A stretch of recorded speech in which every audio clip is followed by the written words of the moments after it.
C. Joseph Vijay எனும் நான்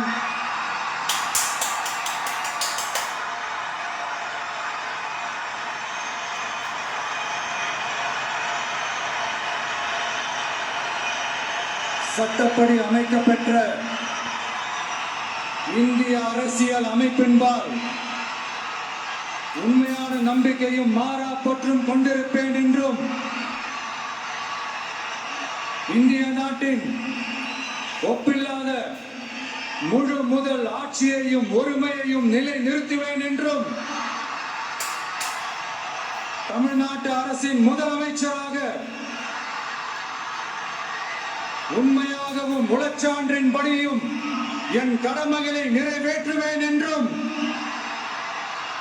அரசியல் அமைப்பிற்கும் சட்டத்திற்கும் இணங்க அச்சமும் ஒருதலை சார்பும் இன்றி விருப்பு வெறுப்பை விலக்கி பலதரப்பட்ட மக்கள் அனைவருக்கும் நேர்மையானதை செய்வேன் என்றும் ஆண்டவன் மீது ஆணையிட்டு உறுதிமொழிகிறேன்.